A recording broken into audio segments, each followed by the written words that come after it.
Good morning, students. Hope you are very fine. Today will the rest chapter of the fourth and laws of motion. So today we will discuss laws of motion. Laws of motion में अगर हम बात करें, scientist थे Newton ने अपने कुछ laws दिए जो 3 लॉज हैं जिन्हें न्यूटन्स लॉ ऑफ मोशन या न्यूटन के गति के नियम कहा जाता है। तो Newton's first law of motion की बात करें तो a body continues to be in its state of rest of uniform motion in a straight line unless it is completed by some external applied force to change the state। इसे ऐसे समझ सकते हैं कि इन्होंने फर्स्ट लॉ में ये बताया कि कोई भी ऑब्जेक्ट अगर मोशन करता है तो मोशन करता रहेगा, अगर स्टेशनरी अवस्था में तो स्टेशनरी रहेगा जब तक कि इस पर कोई एक्सटर्नल फोर्स अप्लाई नहीं किया जाएगा। मीन्स इसको अगर हम एक्सप्लेन करें तो फर्स्ट पार्ट ये कहता है a body at rest will remain at rest unless some external force act on its change its state of rest. मतलब जब कोई बॉडी अगर रेस्ट में है तो वो रेस्ट में ही रहेगी जब तक कि उस पर कोई एक्स्ट्रा फोर्स नहीं लगाया जाता है। सेकंड पार्ट कहता है कोई अगर बॉडी यूनिफॉर्म मोशन में है तो कंटिन्यूसली मूव करती रहेगी जब तक कि उस पर कोई फोर्स अप्लाई नहीं किया जाएगा। थर्ड पार्ट ये कहता है बॉडी किसी स्ट्रेट लाइन के अलॉन्ग मूव कर रही है तो अलॉन्ग स्ट्रेट लाइन ही मूव करती रहेगी जब तक कि उस डायरेक्शन तब तक चेंज नहीं करेगा जब तक कि कोई एक्सटर्नल फोर्स अप्लाई नहीं हो जाता है। तो आगे अगर हम बात करें Newton's first law of motions define inertia. Inertia होता है जड़त्व। जड़त्व मीन्स होता है किसी चीज़ का अपनी स्टेट में मेंटेन रहना, दैट इज़ द इनर्शिया। तो अगर हम इंग्लिश में डिफाइन करें तो inertia is the property of a body by virtue which it resists any changes in its state of rest of or uniform motion in a straight line on its own is called inertia। तो Newton's के first law जो है वो law of inertia को भी define करता है। The Newton's first law defines inertia and it is rightly called law of inertia. इसको लॉ ऑफ इनर्शिया भी कहते हैं। मीन्स कोई भी चीज़ अगर स्टेशनरी है तो स्टेशनरी रहेगी, मोशन में है तो मोशन में रहेगी, स्ट्रेट लाइन में जाए तो स्ट्रेट लाइन में जाएगी जब तक इसको कोई एक्सटर्नल फोर्स पर नहीं करेगा तब तक किसी भी चेंज कोई भी चेंज पॉसिबल नहीं होगा। Newton's first law of motion defined force. Newton का फर्स्ट लॉ जो है फोर्स को भी डिफाइन करता है, क्योंकि हमने आप लोगों को बताया था कि फोर्स क्या होता है, पुश और पुल। किसी भी ऑब्जेक्ट को पुश करना या पुल करना फोर्स कहलाता है। तो इसमें अगर ऑब्जेक्ट मूव कर रहा है तो उसको रोकने के लिए पुश या पुल की ज़रूरत पड़ेगी, पुश की ज़रूरत पड़ेगी, या किसी को चलाना तो पुल की ज़रूरत पड़ेगी। तो इस तरीके से ये फोर्स से डायरेक्टली रिलेट करता है। So Newton's first law of motion defines force.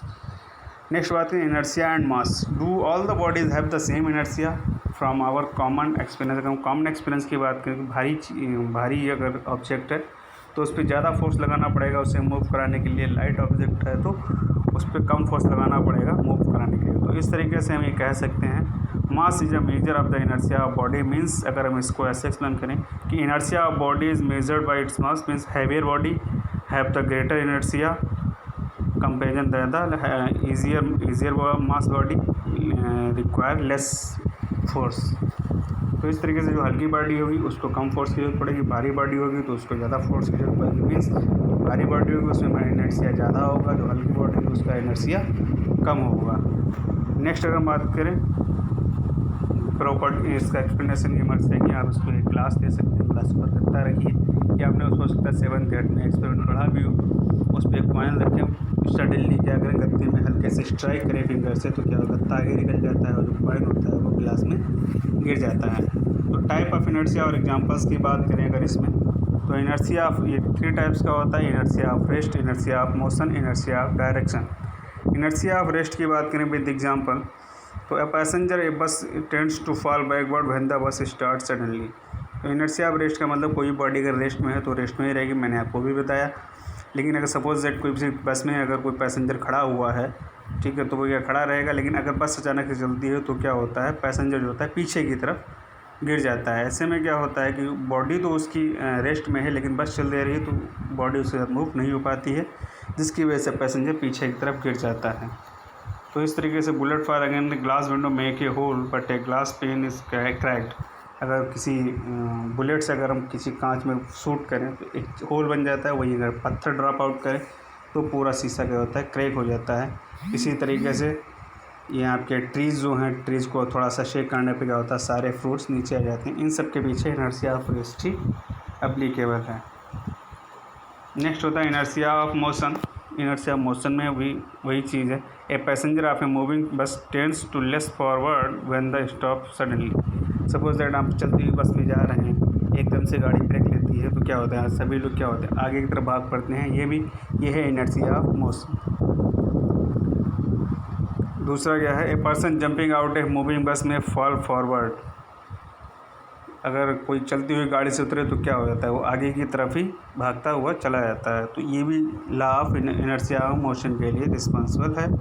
Next अगर हम बात करें इनर्शिया ऑफ डायरेक्शन, डायरेक्शन को ऐसा समझ सकते हो, कोई भी अगर बॉडी मूव कर रही है तो a body moving along straight line will continue to move along the same direction unless some external force change its direction motion. कोई भी चीज़ है तब तक सीधे चलती रही जब तक उस पर फोर्स अप्लाई नहीं किया जाएगा। सपोज दैट अगर हम कार से जा रहे हैं तो कार सीधे ही चलती चली जाएगी अगर उस पर स्टीयरिंग के द्वारा फोर्स अप्लाई ना किया जाए टर्न करने के लिए। तो इस तरीके से इसमें इनर्शिया ऑफ डायरेक्शन अप्लाई हो जाता है। नेक्स्ट आता है momentum and Newton second law of motion. तो मोमेंटम की अगर हम बात करें तो momentum of a body of mass traveling with velocity v is defined as the product of its mass and velocity. So momentum is denoted by p, small p is equal to mass into velocity. So mass is a scalar quantity and velocity is vector quantity. So their product momentum is also a vector quantity. The direction of momentum is the direction of the velocity. SI momentum की बात करें, SI unit of momentum की बात करें अगर हम तो kilogram metre पर सेकेंड होता है।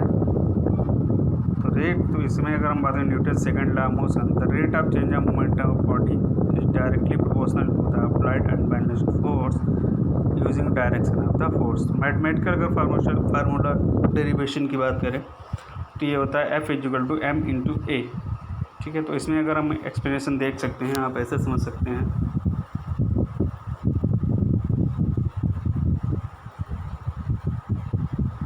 Mathematical formula of second law. ठीक है, consider a body with mass having initial velocity, suppose a force F and act on the body for a time t, let's final velocity should be v। तो initial momentum क्या हो जाएगा, p1 is equal to mu, final momentum क्या हो जाएगा pf is equal to m into v।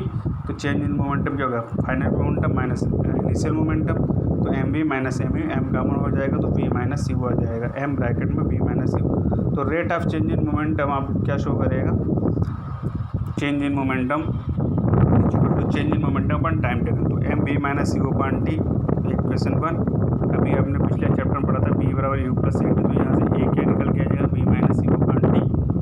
तो v minus U upon T की जगह क्या निकल के आ जाए ए, तो F is equal to F is directly proportional to M into A को अगर हम के को डायरेक्टली प्रोपोर्शनल को हटाएं तो एक कांस्टेंट लाते हैं जिससे के हो जाता है। तो अगर हर चीज़ एक न्यूटन की ही हो, एक m 1 किलो, a 1 मीटर पर सेकंड, f 1 न्यूटन, तो 1 न्यूटन 1 किलोग्राम मीटर पर सेकंड स्क्वायर। तो यहाँ पे आपका डेराइव होकर फार्मूला आता है f इक्वल टू ma। ये आप लोग देख सकते हैं यहाँ पे f इक्वल टू ma, यहाँ पे देख सकते हैं कॉर्नर पे f इक्वल टू ma, यहाँ पर ये फार्मूला डेराइव हो जाता है। नेक्स्ट न्यूमेरिकल से न्यूमेरिकल आप लोग प्रैक्टिस